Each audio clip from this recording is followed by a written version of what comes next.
Hello नमस्कार मित्रों, welcome to my YouTube channel. आज हम जानेंगे कि कैसे मित्र का त्याग करना चाहिए और अपने कार्य को क्यों गुप्त रखना चाहिए और अपने लक्ष्य को क्यों किसी को नहीं बताना चाहिए। तो चलिए जानते हैं कि चाणक्य के अनुसार कैसे मित्र का त्याग करना चाहिए। तो जानेंगे कि पहले जो मित्र हमारे पीठ के पीछे हमारी बुराई करता हो और हमारा कार्य बिगड़ रहा हो और हमारे सामने मीठी बड़ी बातें करता हो, जैसे यही हमारा सच्चा मित्र हो, तो ऐसे मित्र का तुरंत ही त्याग करना चाहिए, क्योंकि ऐसा मित्र हमारा कोई भी कार्य सिद्ध नहीं होने देता। तो चाणक्य कहते हैं कि यह मित्र ऐसा होता है कि जैसे एक दूध का पूरा गड्ढा भरा हो परंतु उसमें विष हो, यानी ऐसा मित्र विष के समान है। और अपनी खानगी अंगत बातें भी उसको नहीं बतानी चाहिए, क्या पता कब हमसे नाराज होकर वो सब किसी को बता दे।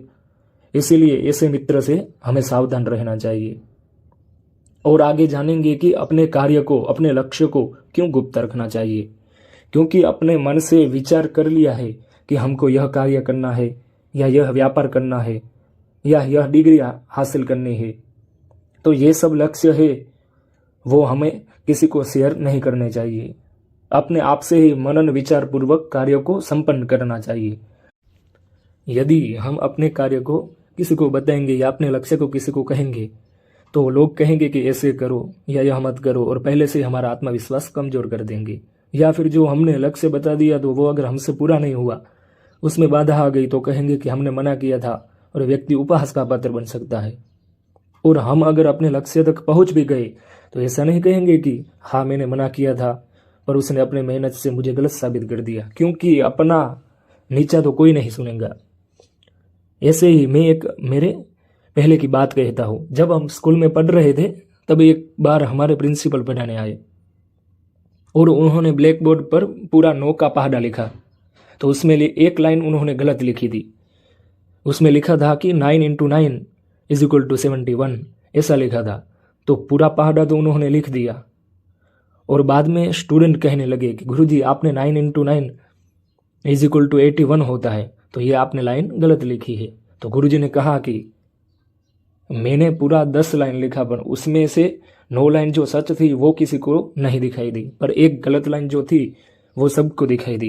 पर मैंने जानबूझकर ही गलत लिखा है आपको समझाने के लिए, क्योंकि जीवन में भी आप कितने ही अच्छे कर्म करो पर एक गलत काम सब अच्छे कर्म को बिगाड़ देता है। जैसे एक लकड़ी का टुकड़ा एक बार टूट गया तो फिर उसको जोड़ तो देंगे पर उतना पहले जितना मजबूत रहेगा नहीं। ऐसे ही जीवन में अपना एक निर्णय ही जीवन को बदल सकता है। और दुष्ट मित्र की भी संगत नहीं करनी चाहिए, क्योंकि वो भी हमारे प्रगति में अवरोध बन सकता है। जैसे कि दुर्योधन और कर्ण की मित्रता। कर्ण एक सच्चा मित्र था पर उसने दुष्ट मित्र की संगत की थी, इसलिए उसको युद्ध में भी परास्त होना पड़ा। भले ही बहुत सारे मित्र न हो हमारे पास, पर एक अच्छा और सच्चा मित्र हो तो जीवन भी हमारा सार्थक हो सकता है। जैसे कि कृष्ण और सुदामा की मैत्री। सुदामा ने कृष्ण को ही मित्र बना दिया, क्योंकि कृष्ण तो सब कार्य करने में समर्थ है। एक बार जब द्वारका सुदामा गए तो कृष्ण ने मांगे बिना ही सब कुछ सुदामा को दे दिया।